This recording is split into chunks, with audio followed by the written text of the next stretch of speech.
It's another edition of Checking In with Hein and Johnny, where the hosts bring in mystery topics that neither host knows anything about until the mics go hot and on the air. We are the show that keeps the host from talking about the weather and World War II 24 hours a day. Hey, Heine, man, what's on your mind? Henry, how was Chris's birthday? It was fabulous. What'd you do? Yeah, I have an amazing daughter-in-law. She did the heavy lifting? Yeah, she did all of it. She put together the cake, the food,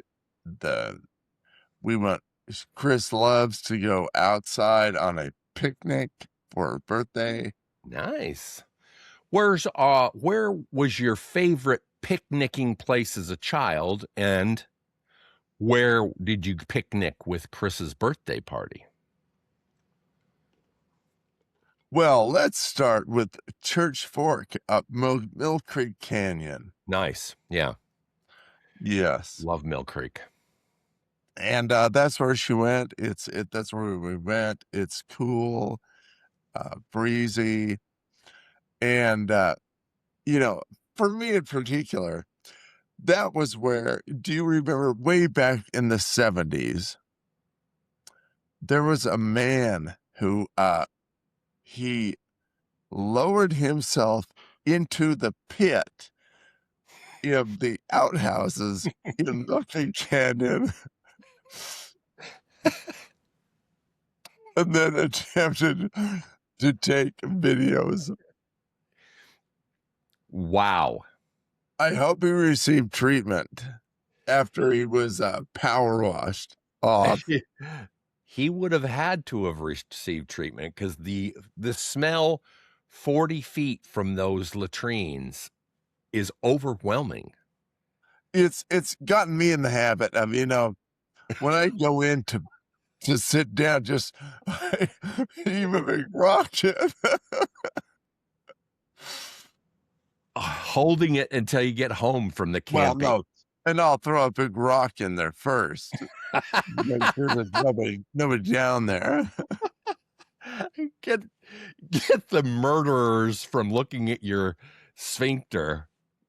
Oh. Craziest crime ever is climbing into a latrine and then getting awesome videos. Oh, yeah. Yikes.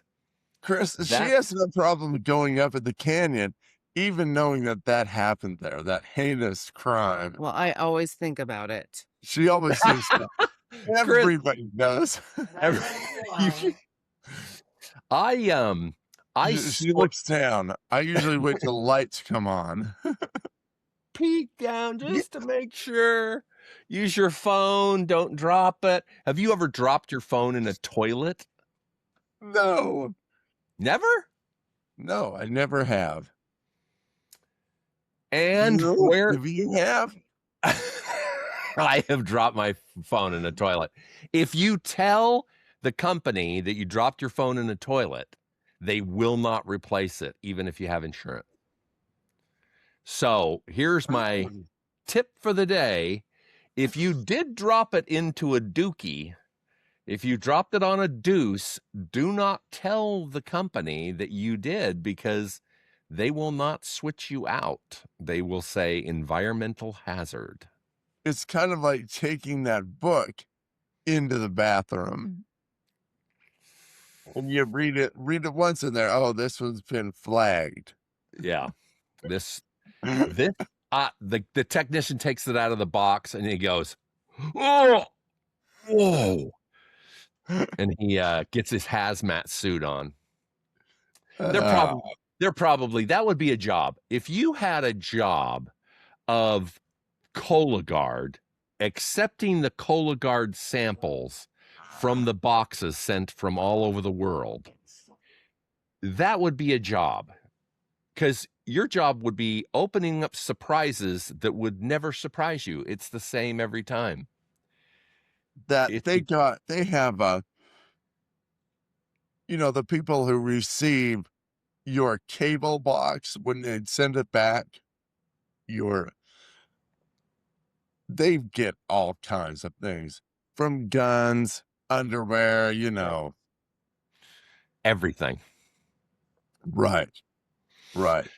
And they put it on a little conveyor that goes out to the hazmat dumpster. After the robot that opens the box. Woo, woo, woo, woo, woo. Yeah, they do Yeah. the sensors.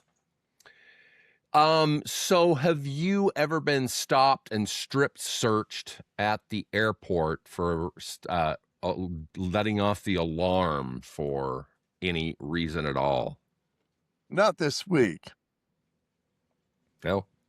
Have you ever been stopped and strip searched in a foreign country? I have not. I've wanted to pay foreign people to do that, but I have never. I've not been international very often. You are a fantastic traveler. I've only been to 2 or 3 international, maybe 4 international countries. You, my friend, you are a traveler. Only in Mexico. Yeah. Where I go is the army, Mexican army would pull you over, or you'd stop at a checkpoint, and they're taking a close look at everything. Yeah.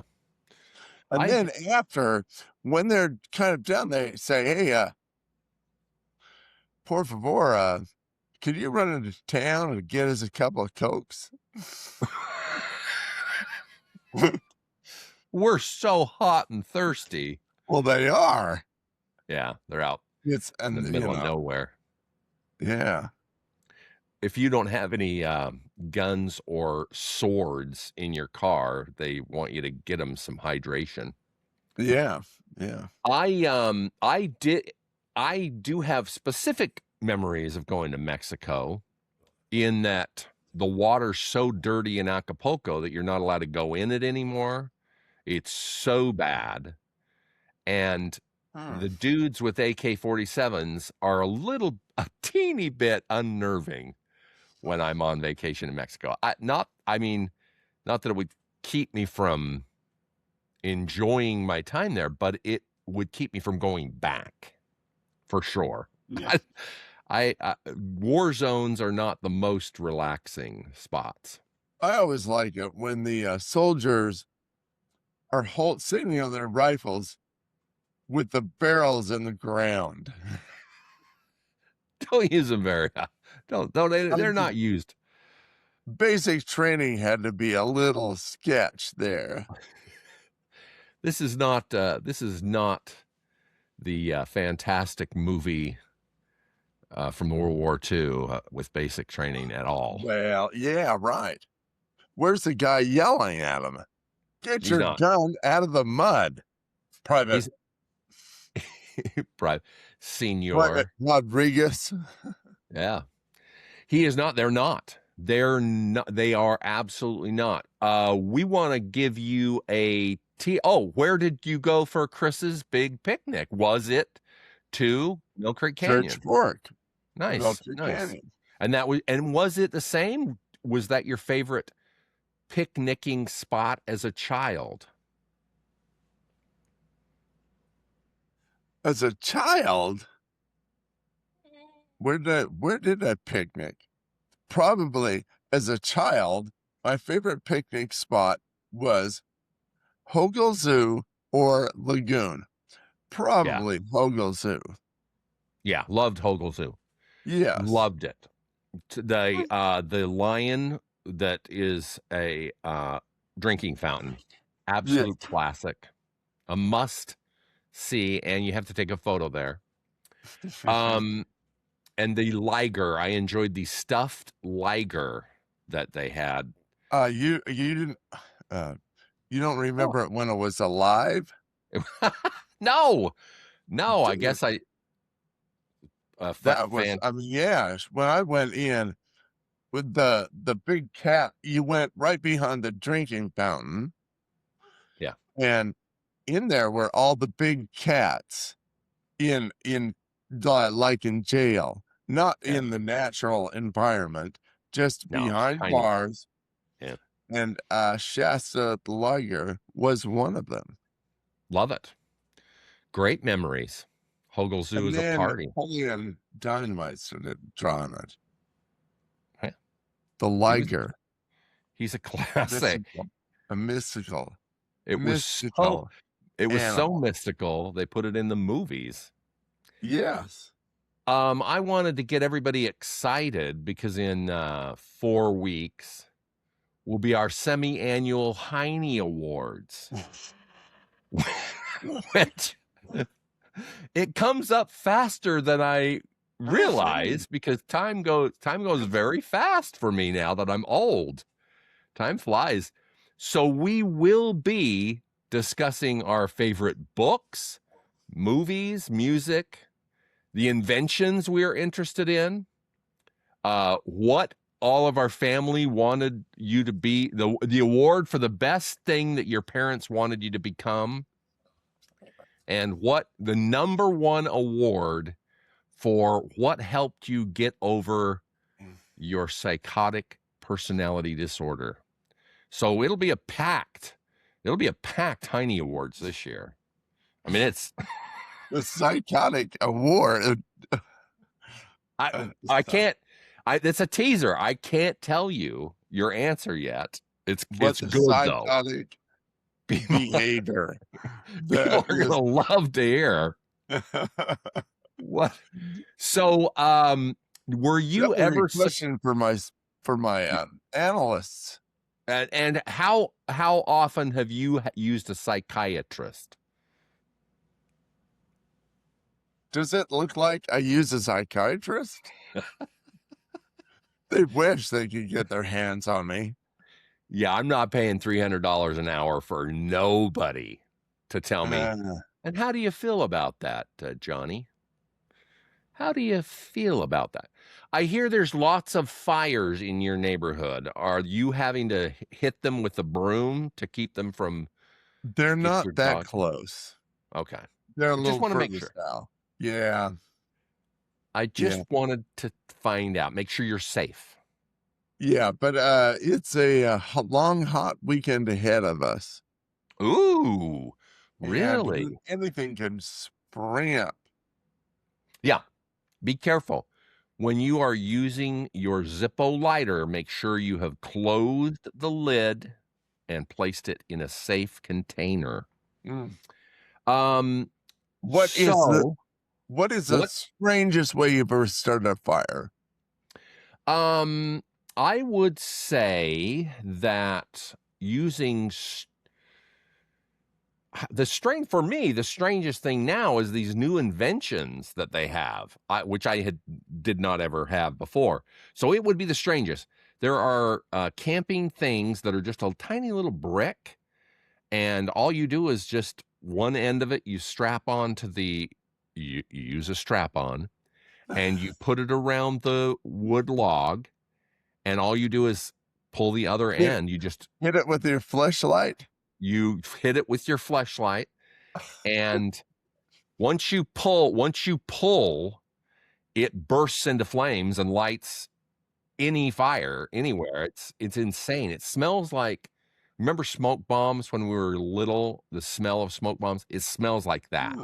So there must be some, I don't know, whatever it is, that sulfury purple napalm or thermite. They have a little bit of napalm in it, and it building a fire is a 4-second process for me now. So that's the weirdest way. I lit Skyline High's field on fire twice, and the firemen had to come to my house and tell me to quit being such a pyro. Now so they give you a bill. Yeah, they thank goodness they never put me in jail. Didn't put it on my permanent record. But those were just plain old matches. We used to use, all kinds of gunpowder. We were pyromaniacs. It's amazing I didn't burn down the house. Wow, yeah. How about you? I've heard that ancient, they had a lot of theories on how ancient man discovered fire, and they'd take some dried moss and then twirl the little stick and get it going. But they've come up with a new one that they would just bang together their trailer chains, and that would start the fire. Oh yeah. Hopefully I have not done that. Hopefully I've not done that to other people and other counties and not know it. But it definitely sparks. We were going from our location, driving up, and 2 cars ahead of us, a big dually was pulling a humongous camper, and his entire driver's side back tire fell off and bounced and flipped off to the side. And thank goodness the dude got the whole rig at 68 miles an hour pulled to the side and did not kill us, or this would be a weird podcast for you, because it was right. We saw it in slow motion. It coming at you or going away. He was ahead of us, so we he didn't. Man, he looked like a professional driver because he just did exactly the right thing. Took it to the side. The guy behind him wasn't even involved, and it was 70 yards ahead of us. Amazing that I'm not dead, and I'm so happy I didn't T-bone him, losing not just the tire. I mean, it didn't just pop the tire. Everything came off. So he was sitting at the side of the road with the big axle, just sitting without a wheel. Amazing. So just the brake drum and gone. Yeah. Just sitting on the brake drum. That was it. I was very happy that I was not killed by a tire this weekend. There are some things we're always happy for. Have you been close call? Yes. Close call. It was. How many close calls have you had throughout your life? Can't list them. Oh, really? That many? Because you're in the car a lot. You travel a lot. Been doing dumb stuff. I've passed. This is probably an old story. I have passed 2 cars that were moving on the road at the precise instant that their bonnets came up, and whap, we hit the windshield. Just 70 miles an hour, and that your hood's up, slamming your windshield. You can't see. The guy's head pokes out the side. Oh! What are the odds of that? I don't think you could win the lottery, but it's happened twice. Mathematically crazy. What? Yeah, freeway. The guy's coming at me in my lane, out of control. The tires coming by. Woo, somebody back there. They're tired. Woo, bye. Whoa. Have you? I sheared the hub. Sheared the front hub on my Triumph, and its wheel goes woo off, zipping off. That's common. That was a little weak point. Probably would have been a factory recall. When your tire flies off, it's a tiny weak point in the engineering. In the old days, there were lots of little. Before they had factory recalls, when they just said, "Oh well, tough luck." By this year's, we fixed it. We think we fixed it this year. Yeah. Would you, speaking of engineering and constantly the same thing, I want to bring up the fact that front load washing machines have not changed in 20 years because they still are disgusting. The water smells in them because it never empties out of the drum. It's a disgusting, weird thing. And I don't like it. And no one ever fixes that. And the little bladder is never clean. It's crazy that we are still making something that doesn't work. 20 years. I'm a top loader guy. Oh, I'm a top 100%. loader guy.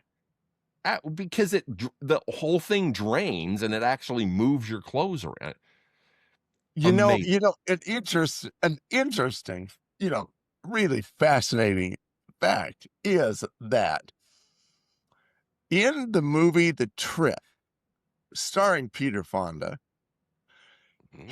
during his LSD trip, he watches both. Well, I guess really he watches the top loader washer spin around. Then I guess when he's watching the front loader, it's really the dryer.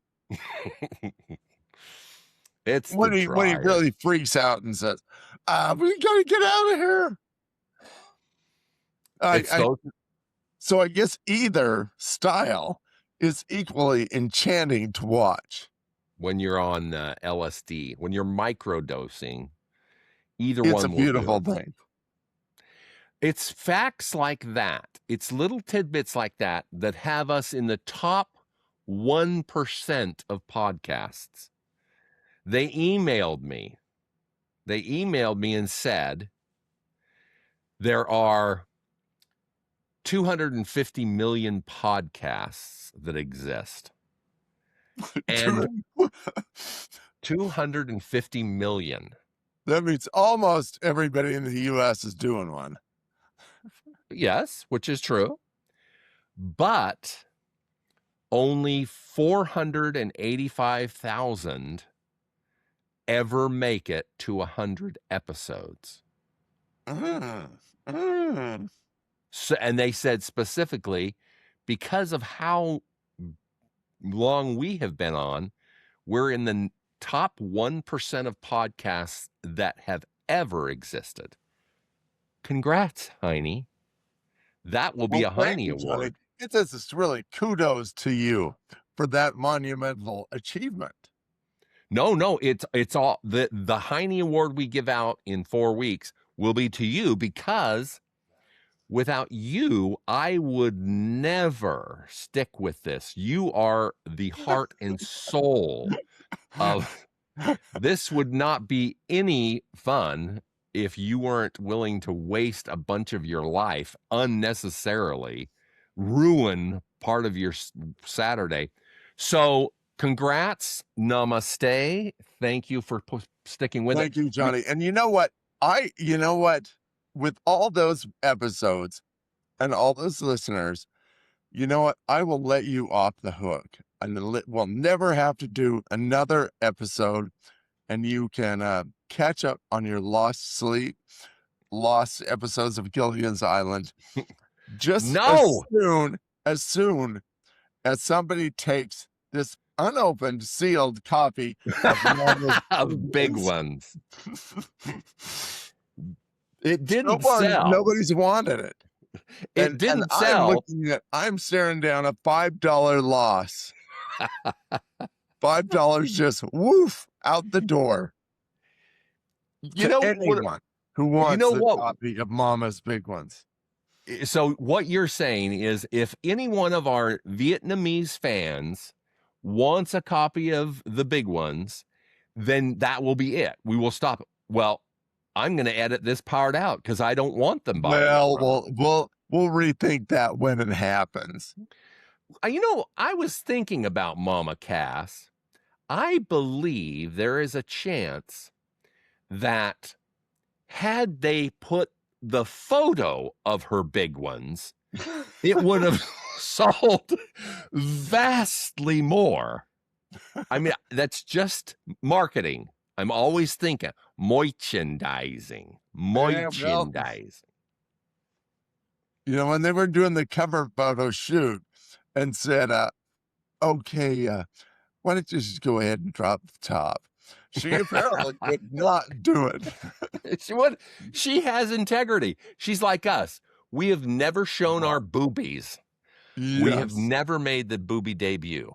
And really won't. Well, We won't paint them green or anything for won't have St. to. Patrick's Day. We will not have to. The reason we won't have to, we're already in the top 1%. What do we care? Right. We're already there. Right. Completely obvious that we're successful. Well, We will. I have you. We will invite Kathy Lee Gifford as a special guest. if we ever do, she will be the counterpoint. She's not the Kathy Lee Gifford of way back with Regis. Frank knew. Yeah, the one that Frank cheated on. Next week, Heine, we will be talking about the very best movie length. What's the best length of your favorite time of a movie? The best French fry condiment. And if you or anyone in your family would be interested in the T-Rex skeleton that is on sale this week with Sotheby's. And we will give our opinions of Muhammad Ali. So that's next week's pod.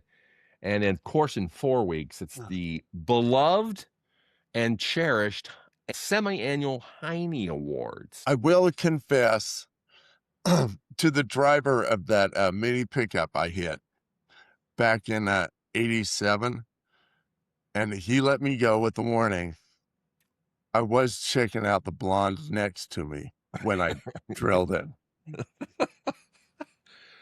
Whilst drilling. Drew. Whilst you were drilling. True confession. Your mind was got wandering. both my signal lights. Well, do you feel better having admitted that your mind was wandering? It has, well, I'll tell you after this week's therapy session. Yeah. It's how good it felt. How you feel. To finally come clean. Speaking of mind wandering, I don't know if you remember, back in the day, probably, 25 years ago, I lived in Orange County and would go up to LA, every couple of days, every other day, to do auditions for commercials, and they'd be TV or videos or movies, music videos. And it could be like 3 hours. A 45-minute drive could be 3 hours because of LA traffic. So I would record all of Letterman and just pop it on and watch Letterman. So for 7 or 8, 9 years, my mind was always on a TV watching Letterman episodes, driving up to LA and changing clothes.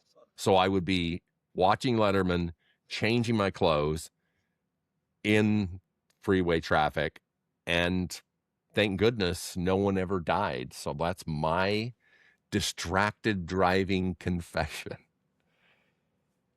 And you'd have to change, you'd have more than one audition, so you would have to change clothes, and you'd have no time between, because it'd be in different parts of the city. Tell me this, as a real true confession, did you audition for being one of the dancers in the Thriller video? I was not picked by Michelle at all for that. No, the closest I got was a Foreigner video. Once they were not popular, I was picked for a Foreigner video, but not a dancer. I think I got picked for a couple of other music videos. Music videos were easy to get. I mean, they need people, to be in those videos. So no dancing. And to my chagrin, I was never asked to have full frontal nudity. I wish I had.